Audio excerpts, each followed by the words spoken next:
Hello friends. इस video में हम सीखेंगे जावा। जावा सीखने के लिए शुरू में हमको कुछ टूल्स की ज़रूरत है। तो सबसे पहले हम बात वहाँ से स्टार्ट करेंगे। देखिए, आपको बहुत सारे ट्यूटोरियल्स ऑनलाइन मिल जाएंगे जावा के, मगर उनमें और इस ट्यूटोरियल में थोड़ा सा आपको डिफरेंस देखने को मिलेगा। चलिए हम बात शुरू करते हैं। तो बात स्टार्ट करते हैं। हमको यहाँ पे दो ही टूल की ज़रूरत है। पहला है JDK और दूसरा है नेटबीन्स। ये इसके लिए आप सिंपल काम करें, गूगल पे जाएं,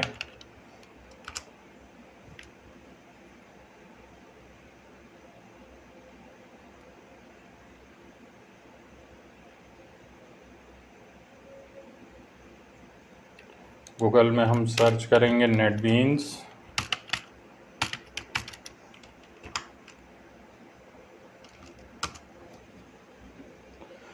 ये हमारी पहली लिंक आ गई। पहली लिंक पे हम डाउनलोड पे क्लिक कर देंगे।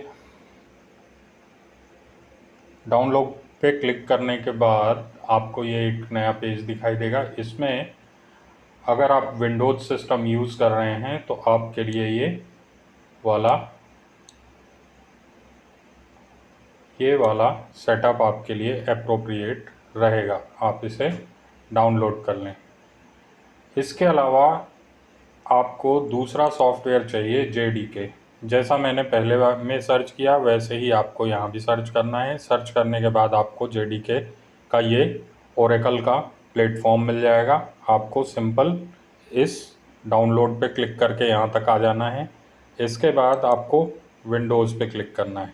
विंडोज़ के लिए आप यहाँ पे कई 2-3 तरीके के सेटअप हैं। आप इनमें से चाहें तो इंस्टॉलर या MSI दोनों आप डाउनलोड कर सकते हैं। ठीक है, इनको डाउनलोड करने के बाद आप नेक्स्ट नेक्स्ट नेक्स्ट जैसा आप नॉर्मली दूसरे सॉफ्टवेयर्स इंस्टॉल करते हैं उसी तरीके से आपको सॉफ्टवेयर्स इंस्टॉल कर लेने हैं। इंस्टॉलेशन के बाद आपको देखने को मिलेगा इंटरफेस कुछ इस तरीके से। ये कहलाता है आपका नेटबीन्स। हालांकि मेरे पास यहाँ नेटबीन्स IDE 8.2 अवेलेबल है। अब यहाँ पे IDE का क्या मतलब है? IDE का मतलब होता है इंटीग्रेटेड डेवलपमेंट एनवायरनमेंट। कहने का मतलब ये कि ये सॉफ्टवेयर, ये प्लेटफॉर्म आपको वो सारी सुविधाएं देगा जो एक प्रोग्राम को बनाने, रन करने और इसको डिप्लॉय करने के लिए काम में आता है। हम धीरे धीरे चीज़ों को देखेंगे और समझेंगे। हम एक साथ बहुत सारा लोड नहीं लेंगे। हमारा मेन मुद्दा है हमको चीज़ें सीखना है, हमको बोर नहीं होना है। ठीक है, तो सबसे पहले आपने अपने दोनों एप्लीकेशंस इंस्टॉल कर लिए। दोनों एप्लीकेशन इंस्टॉल करने का मतलब ये हुआ आपने JDK इंस्टॉल कर लिया। आप 17 कर सकते हो, 17 स्टेबल वर्जन है। इसके अलावा आपने इसको नेटबीन्स को डाउनलोड कर लिया। दोनों को इंस्टॉल करने के बाद आपके पास इंटरफेस कुछ इस तरीके से आ जाएगा।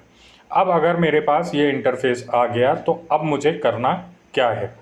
तो हम बात करना स्टार्ट करते हैं जावा की। तो सबसे पहले जावा है क्या? तो जावा एक लैंग्वेज है जिसमें हम क्या बनाते हैं, जिसमें हम प्रोग्राम्स बनाते हैं। अब प्रोग्राम्स बनाने के लिए हमको क्या चाहिए? हम कुछ बेसिक चीज़ें पहले समझ लें कि इसके अंदर क्या मिलेगा। तो सबसे पहली चीज़ कि आपके पास लेफ़्ट हैंड साइड पे ये 3 टैब हैं। एक है सर्विसेज, दूसरा है फाइल्स और तीसरा है प्रोजेक्ट। हमको अभी इनिशियल फेजेस में इस प्रोजेक्ट वाले टैब की ज़रूरत पड़ेगी। इस प्रोजेक्ट वाले टैब को हम स्टिक कर लेते हैं। अब इसके बाद दूसरी चीज़ है कि अब हमको क्या करना है, एक प्रोग्राम बनाना है। तो प्रोग्राम बनाने के लिए हमको क्या करना पड़ेगा? तो हमको सबसे पहला काम ये करना पड़ेगा, या तो आप फाइल में जाएं और यहाँ से न्यू प्रोजेक्ट स्टार्ट करें, या आप इस प्रोजेक्ट वाले विंडो पे ही राइट क्लिक करें और यहाँ से न्यू प्रोजेक्ट स्टार्ट करें। जैसे ही आप न्यू प्रोजेक्ट पे क्लिक करेंगे तो आपके सामने एक ये नई विंडो आ जाएगी। इसमें हम अभी सिंपल जावा प्रोग्रामिंग सीख रहे हैं, दैट्स वाई हम यहाँ सिंपल जावा एप्लीकेशन सेलेक्ट कर लेंगे। नेक्स्ट करेंगे। नेक्स्ट करने के बाद अब ये विंडो हमारी चेंज हो गई। विंडो चेंज होने से हमारा क्या मतलब है, अब हमको करना यहाँ क्या है, हमको सबसे पहले एक एप्लीकेशन का नेम देना है। तो हम प्रोजेक्ट का जो भी नेम देंगे, हमको ध्यान रखना है कि प्रोजेक्ट का नेम जब भी हम देंगे स्पेस नहीं होनी चाहिए। हम यहाँ अंडर स्कोर वगैरह यूज़ कर सकते हैं। तो मैं यहाँ पे अपना फर्स्ट प्रोग्राम लिखने जा रहा हूँ, तो इसलिए मैं इसका नाम फर्स्ट प्रोग्राम लिख देता हूँ, सिंपल फर्स्ट प्रोग्राम। अब अगर आप प्रोजेक्ट की लोकेशन चेंज करना चाहें तो आप प्रोजेक्ट की लोकेशन चेंज कर सकते हैं by using this browse button. अब अगर आपको बाय डिफ़ॉल्ट अगर ये प्लेस नहीं चेंज करनी, उसके लिए मैं आपको बता देता हूँ कि ये चीज़ मिलेगी कहाँ। जब आपका प्रोजेक्ट बन जाएगा तो क्या है कि आपके डॉक्यूमेंट्स के अंदर नेटबीन्स नाम का, ये नेटबीन्स प्रोजेक्ट नाम से एक फ़ोल्डर मिल जाएगा आपको। इस फोल्डर के अंदर ही वो जाके आपका प्रोजेक्ट सेव होने वाला है। अगर हमको वहाँ पे ये प्रोजेक्ट नहीं सेव करना तो हम उसकी जगह हम ब्राउज़ करके इसको डेस्कटॉप पे अभी बनाते हैं। डेस्कटॉप पे ही हम इसको सेव कर देते हैं और हमको यहाँ क्या करना है, सेलेक्ट पाथ करने के बाद फिनिश पे क्लिक कर देना है।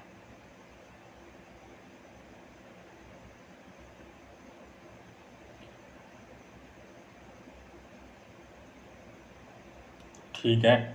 अब जैसे ही हमने अपना प्रोग्राम बना लिया तो हमारे पास यहाँ क्या है, एक ये फर्स्ट प्रोग्राम नाम का प्रोजेक्ट के अंदर एक ये कॉफ़ी मग वाला आइकॉन बन गया और इसके नीचे दो सब डायरेक्टरीज़ हैं। पहला है सोर्स पैकेज और दूसरा है लाइब्रेरीज़।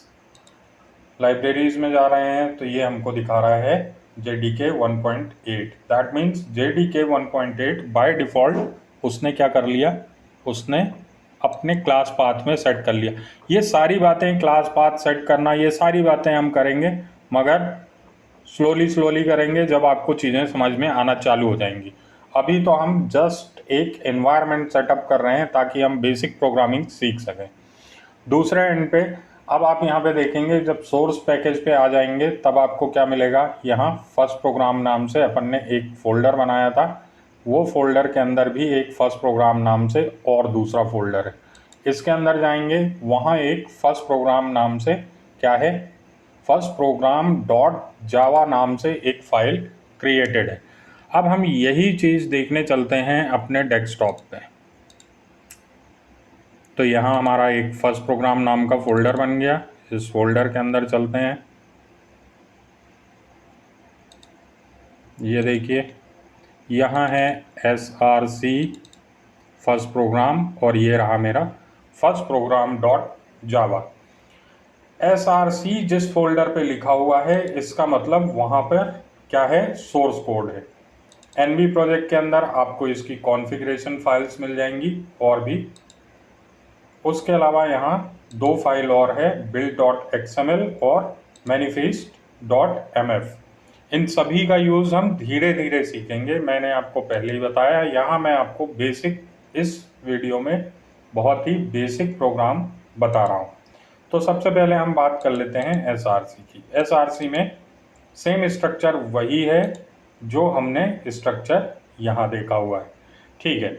अब हम जावा फर्स्ट प्रोग्राम डॉट जावा को जब ओपन करते हैं तो हमको कुछ ये लिखाया हुआ कोड मिल जाता है। ठीक है। तो हमको यहाँ बहुत सारी चीज़ें लिखने की ज़रूरत नहीं है, आपको most of the thing directly यहाँ पे देखने को मिल जाती है। अब यहाँ पे आप पहली लाइन से शुरू करते हैं। प्रोग्राम में आप देखेंगे यहाँ दिया हुआ है पैकेज फर्स्ट प्रोग्राम।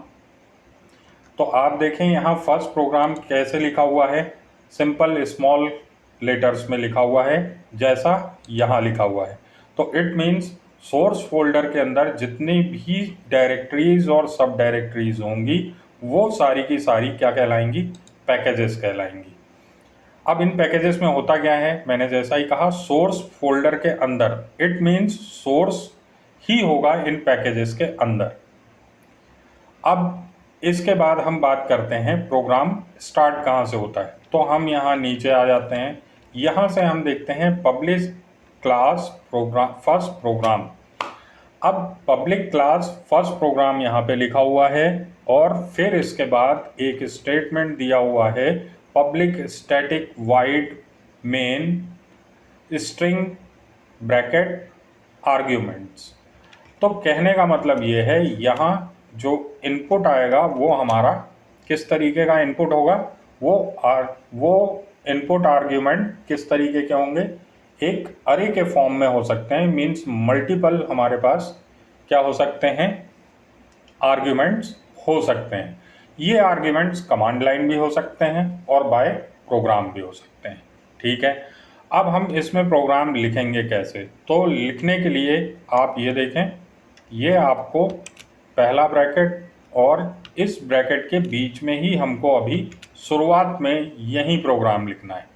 ठीक है, तो हमको कहाँ प्रोग्राम लिखना है, पब्लिक स्टैटिक वाइड मेन और इस वाले ब्रैकेट के बीच में हमको कुछ भी प्रोग्राम लिखना है। तो हम सबसे पहले आज हम सबसे छोटा प्रोग्राम बनाएंगे, इस प्रोग्राम को हम बोलेंगे हेलो वर्ल्ड।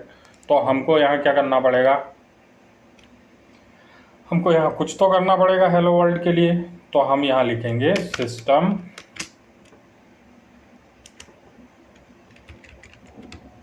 और dot out dot println. अब ये सब करने के लिए आप क्या करेंगे, सिंपल लिखेंगे system dot out dot println hello और ब्रैकेट के अंदर सिंपल हेलो वर्ल्ड, मीन्स ये हमको प्रिंट कराना है और प्रिंट करने के लिए जो लाइन लिखना है वो ये वाली लाइन लिखना है। ठीक है, अब हम जरा सा और भी बात करते हैं। अब क्या बात करते हैं कि सबसे पहले बात करने से पहले हम इस प्रोग्राम को कर देते हैं सेव।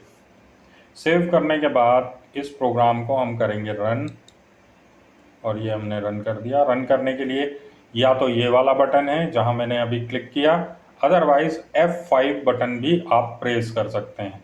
जैसे ही आप क्लिक करेंगे तो ये विंडो नीचे स्टार्ट हो जाएगी। ये विंडो आपको आउटपुट दिखाएगी। यहाँ देखें आप ऊपर लिखा हुआ है आउटपुट। आउटपुट किस चीज़ का है, ये फर्स्ट प्रोग्राम का आउटपुट है। और ये आउटपुट क्या आया, यहाँ आया हेलो वर्ल्ड। कहने का मतलब ये हुआ कि हमारा ये प्रोग्राम फर्स्ट प्रोग्राम रन हुआ और फर्स्ट प्रोग्राम रन होकर हमको आउटपुट दिया हेलो वर्ल्ड। तो हेलो वर्ल्ड का प्रोग्राम तो हमने एग्जीक्यूट कर लिया, मगर यहाँ आप देखें यहाँ कुछ चीज़ें हैं, जैसे ये पब्लिक, क्या हम ये पब्लिक लिखें तो प्रोग्राम चलेगा या नहीं चलेगा। तो चलिए ये भी चेक कर लेते हैं, मगर एक मिनट, ये चेक करने से पहले हम ये देखना चाहेंगे कि हमने जब प्रोग्राम को रन किया तो प्रोग्राम को रन करने से एक्चुअली क्या हुआ। तो प्रोग्राम को रन करने के बाद हम जाते हैं वापस अपने इस फर्स्ट प्रोग्राम डायरेक्टरी में। अब यहाँ पे आप देखें एक नया फोल्डर बन चुका है। वो फोल्डर कौन सा बना, बिल्ट के अंदर आ गए हम, तो वहाँ मिला हमको क्लास, और क्लासेस के अंदर आप जाके देखें तो फर्स्ट प्रोग्राम, और फर्स्ट प्रोग्राम के अंदर आपको एक नई फाइल मिली that is called first program dot class. Okay, तो हमने वहाँ बनाया था जावा, और जावा फाइल जब एग्जीक्यूट हुई तो एग्जीक्यूट होने के बाद उसने एक नई फाइल बनाई। उस नई फाइल को हमने क्या नाम दिया, फर्स्ट प्रोग्राम डॉट क्लास। यहाँ तो ये चेंजेस हुए, मगर क्या वो चेंजेस यहाँ आए, तो एग्जैक्टली यहाँ पे वो चेंजेस नहीं दिखेंगे। वो चेंजेस आपको कहाँ दिखेंगे, आपकी इसी डायरेक्टरी में जहाँ प्रोग्राम आपने क्रिएट किया हुआ है उसके अंदर एक सेपरेट बिल्ड फोल्डर बन गया, और उस बिल्ड फोल्डर के अंदर ही आपकी एग्जीक्यूटेबल बनेगी, या उसका जो भी एग्जीक्यूशन के बाद जो मशीन लैंग्वेज में जो कोड बना है वो कोड आपको इसी बिल्ड फोल्डर के अंदर मिलेगा। चलिए, ये तो हो गई हमारी सबसे बेसिक बात। अब हम चलते हैं वापस अपने प्रोग्राम की तरफ। प्रोग्राम में आए हम। चलिए, अभी हमने बात करी कि हमने यहाँ पे देखा कि हमारे प्रोग्राम में क्या लिखा हुआ है, पब्लिक। तो क्या पब्लिक के होने ना होने से कुछ फ़र्क पड़ता है? अभी तो नहीं पड़ना चाहिए। चलिए, हम इसको हटा भी देते हैं और एक बार फिर इसको सेव करते हैं और फिर रन करते हैं। क्या हमारा प्रोग्राम रन हो जाएगा? यस, हमारा प्रोग्राम रन हो गया। यहाँ से भी हम पब्लिक हटा देते हैं और फिर चेक करते हैं क्या हमारा प्रोग्राम रन हो जाएगा। रन करें। अब इसने हमें क्या बोल दिया कि भाई साहब, आपका प्रोग्राम क्या लिखा है इसने, first program class was not found a first program project. It means आपकी क्लास पब्लिक, स्टैटिक और भी दूसरे मॉडिफायर्स के बेसिस पे चल सकती है, मगर आपका जो मेन फंक्शन है वो इसके बिना नहीं चल सकता। तो हम इसको, इट इज़ मस्ट है कि हम इसको क्या रखें, पब्लिक रखें। अब ये क्या है और क्यों है ये हम आगे बात करेंगे, जैसा मैंने आपको पहले ही बताया। तो चलिए, ये हमारा एक छोटा सा प्रोग्राम भी हो गया इस सेशन में। तो इस वीडियो में हमने अभी तक क्या सीखा? इस वीडियो में हमने सीखा कि हमको प्रोग्राम बनाने के लिए जावा में किन किन बेसिक सॉफ्टवेयर्स की ज़रूरत है। आपको कोई बड़े सॉफ्टवेयर्स की ज़रूरत नहीं है इनिशियली। पहला सॉफ्टवेयर आपको चाहिए JDK, दूसरा सॉफ्टवेयर आपको चाहिए नेटबीन्स और JDK को इंस्टॉल करने के बाद आप सिंपल अपना इंटरफेस ओपन करें। इंटरफेस जब आप ओपन करेंगे तो आपको कैसे अपना एक पहला प्रोजेक्ट बनाना है और पहले प्रोजेक्ट के अंदर आपको पहली जावा क्लास कैसे रखनी है वो मैंने आपको यहाँ पे बता दिया। चलिए, ऐसे ही आप बने रहिए। तब अगले वीडियो के लिए फिर मिलेंगे। नमस्कार।